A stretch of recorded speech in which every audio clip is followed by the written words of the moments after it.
E agora no nosso estúdio, olha, eu sempre falo com o Mendel via telão, pra mim ele era realidade virtual, esse tipo de coisa. Ele aparece aqui no estúdio nessa estica. Super Bowl, estilo Super Bowl. Não, parece que ele é de verdade mesmo, ele existe. Tudo bem, Mendel? Boa noite. Tudo bem, boa noite, Mari, Felipe, André Zupac. Eu tô me acostumando aqui com esse... Normalmente também não tô com esse figurino todo aqui. Mas é roupa chique pra falar sobre clássico. Porque É isso, a gente precisa de caráter. você. É isso. Para falar do majestoso, que tem esse tabu que a gente viu aí. 18 jogos, né? Desde 2014, quase 10 anos, o São Paulo nunca venceu na Neoquímica Arena. 18 jogos, 11 vitórias do Corinthians, 7 empates, mas o Corinthians em um momento turbulento. Vem de 2 derrotas, né? Perdeu para o Ituano, perdeu para o São Bernardo e também com muitas questões nos bastidores, dentro de campo, essa reconstrução do time. E na última partida contra o São Bernardo, um lance que chamou a atenção, um pito do Mano Menezes no Yuri Alberto, uma falta de ataque e o Mano Menezes deu uma bronca no Yuri Alberto. A gente tem aí a transcrição dessa bronca, das palavras do Mano Menezes para o Yuri Alberto. Ele não gostou nada dessa falta de ataque, achou que acabou atrapalhando ali, porque nesse momento o São Bernardo ganhou tempo no lance, então o Mano Menezes proferiu essas palavras. Primeiro, ele falou que ele é burro, chamou o Yuri Alberto de burro e logo depois do jogo, aí os dois conversaram.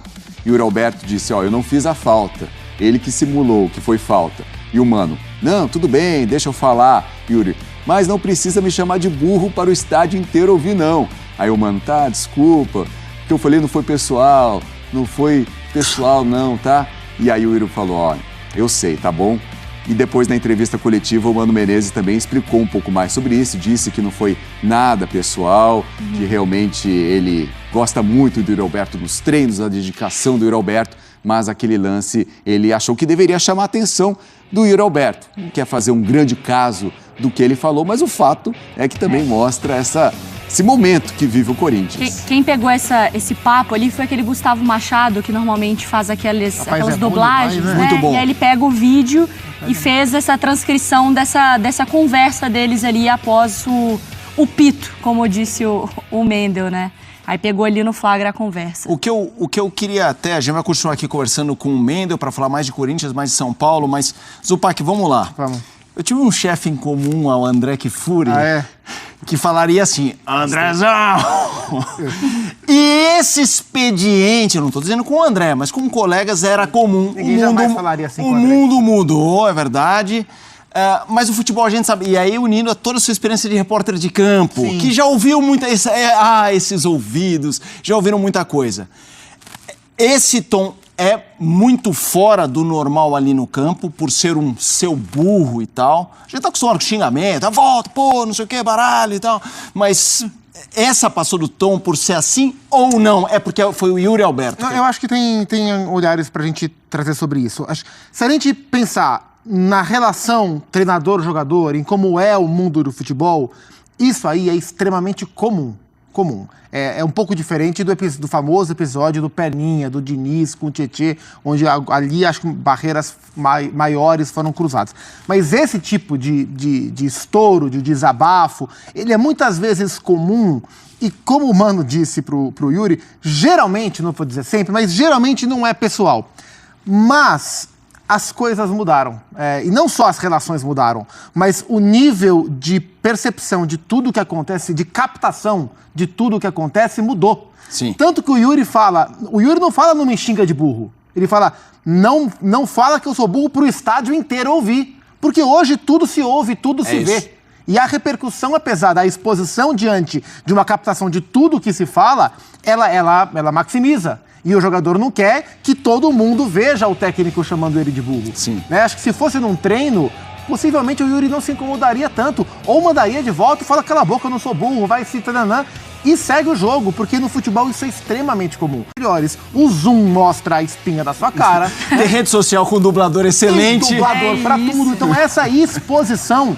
E a exposição nessa era de rede social, ela vira cobrança. Sim. E no caso do Yuri, ele já é um atleta hoje muito visado, porque ele não vem jogando nada há bastante tempo. Exato. Então esse combo, eu acho que mais do que o Mano falou, é a exposição. O Yuri se sentiu exposto. E quanto a isso, ele está coberto de razão. Então, acho que, ciente de que hoje a observação, o mundo é um grande... Eu vou fazer propaganda para a concorrência. O mundo é um grande Big Brother. O Mano deveria saber disso. Quer dizer, o Mano sabe disso. Mas ele deveria ter se atentado a isso. Então, imagino que o Mano internamente se arrependa dessa exposição. Porque as falas, pura e simples, elas fazem parte do futebol. O público talvez não saiba tanto, mas isso é muito mais comum do que se imagina. É aquela coisa do... Às vezes, depende com quem você fala, para quem você fala, e tudo precisa de um contexto. Isso. E o contexto da vez foi exatamente o Yuri Alberto. Por isso que isso se torna um assunto. Se fosse pro Cássio, que sem querer repousa uma bola, seu burro, não faz isso, às vezes ia passar despercebido. Mas o contexto nessa hora pesa muito, André. A minha impressão é que o Mano perdeu a calma. Sim.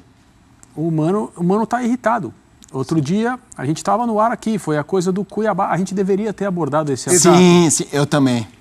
Eu saí do ar e aí vi em rede social alguma coisa e falei, a gente perdeu uma chance. Perdeu, assim, era o nosso dever ter abordado esse assunto, porque passou aqui pelo nosso programa como se ele não tivesse falado nada demais e tal. Sim, eu elogiei a postura. Isso não nessa resposta, mas... Porque foi uma boa coletiva, fora... Sim.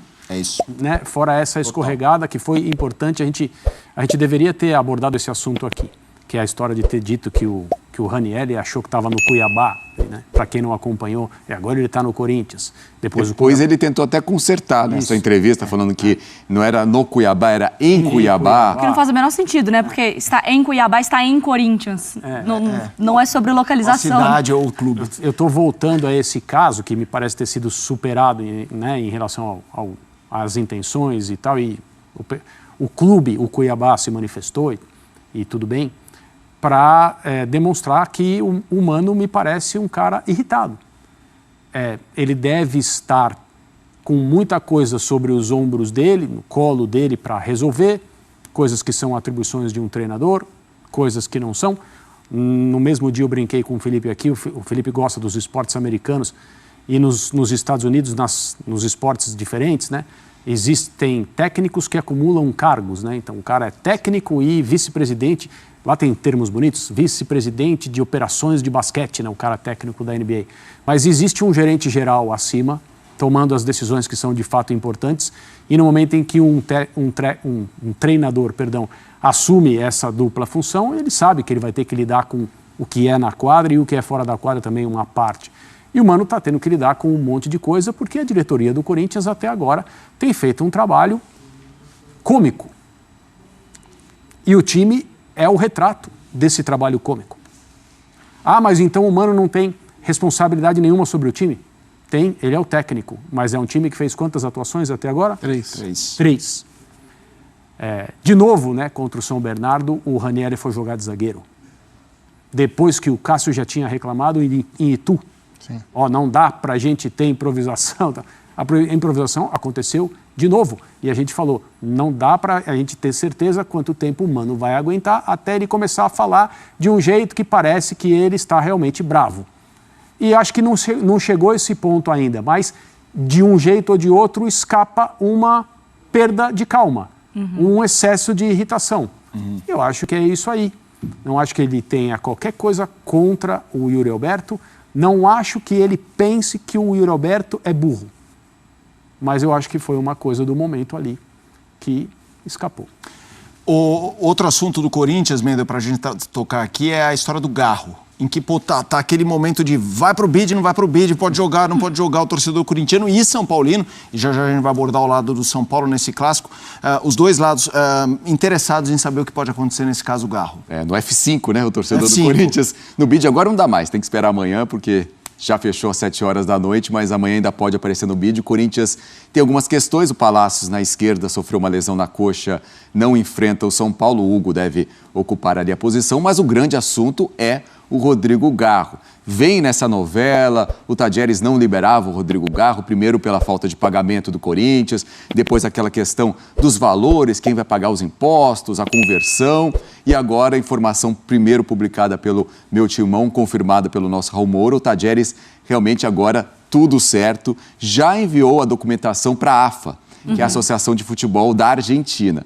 E aí a AFA tem que mandar essa documentação para a CBF para aí ser publicado o nome dele no BID. E aí sim ele pode estar inscrito no Campeonato Paulista, já enfrentar o São Paulo. Ele tem uma pré-inscrição já no Campeonato Paulista. Com isso, se amanhã, até 1 hora antes do jogo, o nome dele for publicado no BID, até às 6h30 da tarde, ele pode jogar contra o São Paulo. Então, Caramba. é uma situação sugênita, né? Porque o técnico Mano Menezes deve ter montado 2 times no treino, um time com o Rodrigo Garro, o outro sem o Rodrigo Garro, e vai esperando, porque tem até 7 dias para a AFA mandar essa documentação para a CBF. Então, não tem essa garantia que vai chegar a documentação amanhã. Mas o Corinthians tem que estar prevenido para que, se ela chegar, Rodrigo Garro, um jogador importante, treinou como titular no Corinthians na pré-temporada. Então, Mano Menezes esperando essa situação. Pelo lado do São Paulo, a grande novidade, retorno do Lucas. A informação que a gente tem é que o Lucas treinou entre os titulares, ele que sentiu dores na estreia do São Paulo no Campeonato Paulista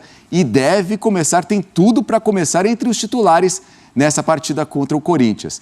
Na direita, o Igor Vinícius sentiu um edema na coxa, está fora. O Moreira entrou bem no jogo contra a Portuguesa, pode pintar entre os titulares, mas o Rafinha também pode ser titular. Tem treinado, participou de alguns treinos, ele pode começar no banco, mas também pode começar entre os titulares.